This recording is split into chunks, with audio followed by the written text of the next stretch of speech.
بسم اللہ الرحمن الرحیم۔ شروع کرتی ہوں اللہ کے نام سے جو بڑا مہربان اور نہایت رحم کرنے والا ہے۔ اسلام میں نکاح کو ایک مقدس بندھن قرار دیا گیا ہے جو مرد اور عورت کے درمیان محبت، وفاداری اور ذمہ داری پر مبنی ہوتا ہے۔ نکاح کا اصل مقصد خاندان کی بنیاد رکھنا اور معاشرتی استحکام پیدا کرنا ہے۔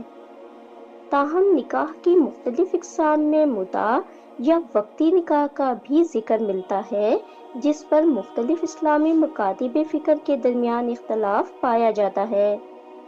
اس مضمون میں متع نکاح کی تعریف، اس کی تاریخی حیثیت، قرآن و حدیث کی روشنی میں اس کا جائزہ اور فقہی نقطہ نظر پر تفصیل سے بات کی جائے گی۔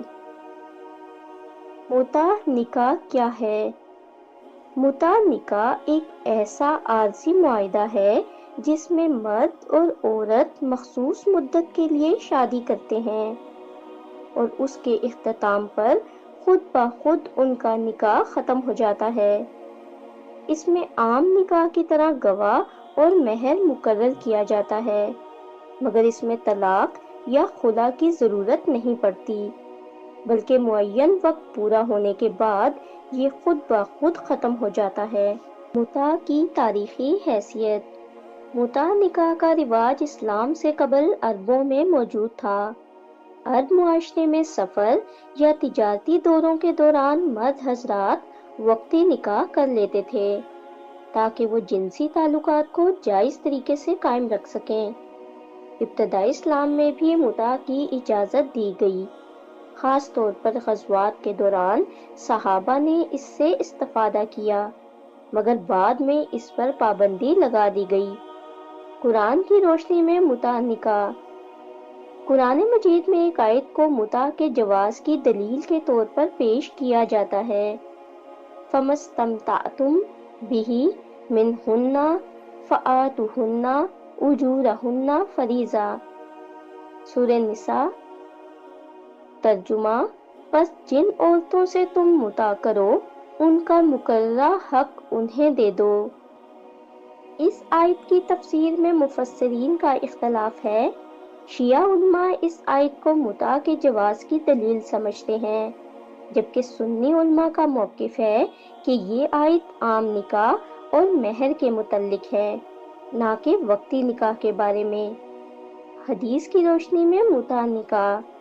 نبی کریم صلی اللہ علیہ وآلہ وسلم کی متعدد حدیث سے معلوم ہوتا ہے کہ ابتدائی دور میں متع کی اجازت دی گئی تھی، مگر بعد میں اسے ہمیشہ کے لیے حرام قرار دیا گیا۔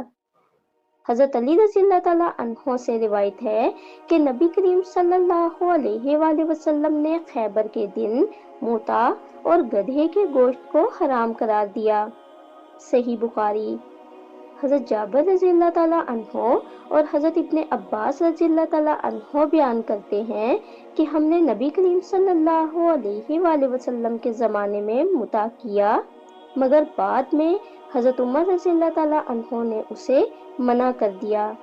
صحیح مسلم۔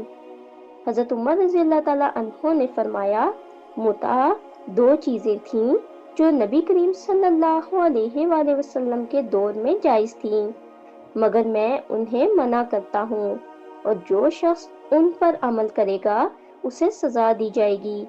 مسند احمد۔ فقہائے کرام کی آراء۔ اہل سنت کا موقف۔ اہل سنت کے تمام مکاتب فکر حنفی، شافعی، مالکی، حنبلی کے مطابق متع نکاح منسوخ ہو چکا ہے اور اب یہ حرام ہے۔ نبی کریم صلی اللہ علیہ وآلہ وسلم نے متع کو قیامت تک کے لیے ممنوع قرار دیا۔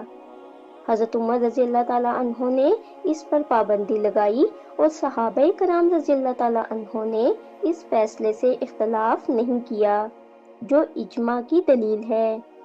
نکاح کا مقصد دائمی رشتہ قائم کرنا ہے، جبکہ متع نکاح وقتی ہوتا ہے جو اسلامی خاندانی نظام کے خلاف ہے۔ شیعہ نقطۂ نظر۔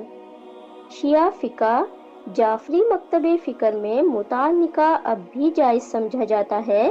ان کے مطابق قرآن میں متع کی اجازت دی گئی ہے اور کوئی واضح نص ایسی نہیں جو اس کی منسوخی ثابت کرے۔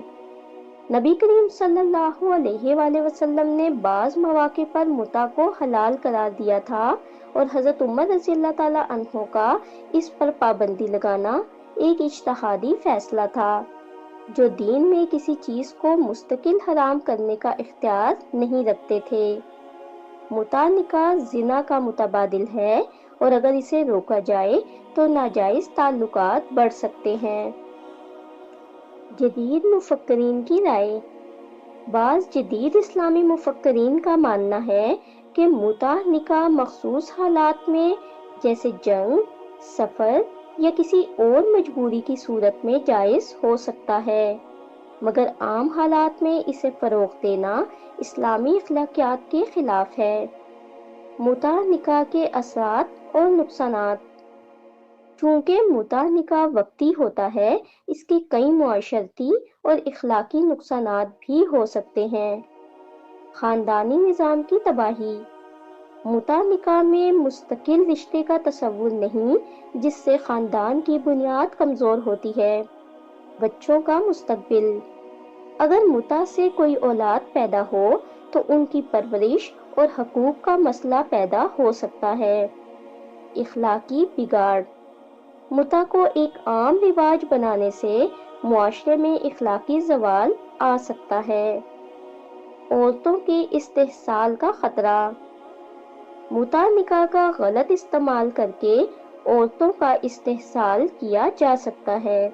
اسلامی تعلیمات کے مطابق نکاح کو ایک مستقل، پائیدار اور بامقصد رشتہ ہونا چاہیے، جو محبت، اعتماد اور ذمہ داری پر مبنی ہو۔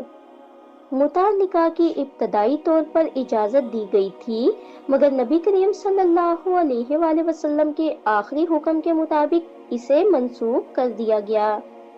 اہل سنت کے نزدیک یہ بالکل ناجائز اور حرام ہے، جبکہ اہل تشیع اسے جائز سمجھتے ہیں۔ تاہم اسلامی تعلیمات کے مطابق سب سے بہتر راستہ وہی ہے جو خاندان کے استحکام اور سماجی بھلائی کا ضامن ہو۔ کیا متع نکاح کی آج کے دور میں ضرورت ہے؟ اگرچہ کچھ لوگ اسے جنسی تعلقات کو حلال بنانے کا ذریعہ سمجھتے ہیں، لیکن یہ اسلام کے خاندانی نظام سے مطابقت نہیں رکھتا۔ اسلام میں نکاح کا اصل مقصد صرف جنسی خواہشات کی تکمیل نہیں، بلکہ ایک پائیدار اور مضبوط رشتہ قائم کرنا ہے۔ متع نکاح اگرچہ کسی زمانے میں جائز تھا، لیکن بعد میں اسے منسوخ کر دیا گیا۔ اس لیے ایک مسلمان کو چاہیے کہ وہ نکاح کے معاملے میں اسلامی اصولوں اور مستند احادیث کو مد نظر رکھے، تاکہ ایک مضبوط خاندانی نظام قائم ہو سکے۔ اگر آپ کو ہماری ویڈیوز اچھی لگتی ہیں اور آپ نے ابھی تک ہمارا چینل سبسکرائب نہیں کیا تو برائے مہربانی چینل کو سبسکرائب کر دیں اور ویڈیو کو لائک کر دیں۔ شکریہ۔